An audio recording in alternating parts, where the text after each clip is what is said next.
ಒಂದ್ ಕ್ವೆಶನ್, ನಿಮ್ಮನೇಲೂ ಈ ತರ ಒಂದು ವೆಟ್ಟನ್ ಇದ್ಯಾ? ಈ ಕಡಾಯಿ ಸುಮಾರು 10 ವರ್ಷ ಇಲ್ಲ 15 ವರ್ಷ, ಇನ್ನು ಜಾಸ್ತಿನೇ ಇರ್ಬೋದಲ್ವಾ? ಅಜ್ಜಿಯ ಸ್ಪೆಷಲ್ ಟೊಮ್ಯಾಟೊ ಪಿಕಲ್, ಅಮ್ಮನ್ ಸ್ಪೆಷಲ್ ಪಲ್ಯ, ಇದರಲ್ಲಿ ತುಂಬಾನೇ ಮೆಮರೀಸ್ ಇದೆ. ಆದ್ರೆ when it comes to retirement, ನಾವೆಲ್ಲರೂ ಆಫೀಸ್ಗೆ ಹೋಗೋದ್ ನಿಲ್ಲಿಸ್ತೀವಲ್ವಾ? ಸೊ ಇದಕ್ಕೆ ಯಾಕೆ ರಿಟೈರ್ಮೆಂಟ್ ಕೊಡಲ್ಲ? ನಾವು ಮೆಮರೀಸ್ ನ ಇಟ್ಕೋಬಹುದು.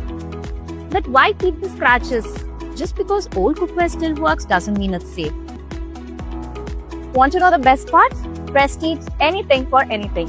Any brand, any condition. It's an even better opportunity to upgrade. ನಿಮ್ ಹಳೆ ಕಡಾಯಿನ ಇಲ್ಲಿ ತಂದ್ಕೊಟ್ರೆ ನೀವು ಒಂದು ಬ್ರ್ಯಾಂಡ್ ನ್ಯೂ ಏರ್ ಫ್ರೈಯರ್ ಇಲ್ಲಾಂದ್ರೆ ಒಂದು ಹೊಸ ಎಸ್ಪ್ರೆಸೋ ಮೆಷಿನ್ ಗೆ ಎಕ್ಸ್ಚೇಂಜ್ ಮಾಡಬಹುದು.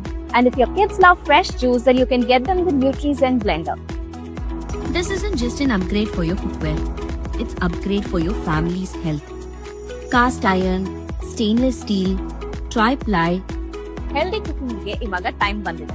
ಸೊ ತಡ ಯಾಕೆ ಮಾಡ್ತಾ ಇದ್ದೀರಾ? ಮನೆಗೆ ಹೋಗಿ ನಿಮ್ಮ ಹತ್ರ ಹಳೆ ಕಡಾಯಿಗಳು ಯಾವ್ದಿದೆಯೋ ತಗೊಂಬನ್ನಿ, which are waiting to retire. The Prestige Anything for Anything exchange program has been extended till 15 July.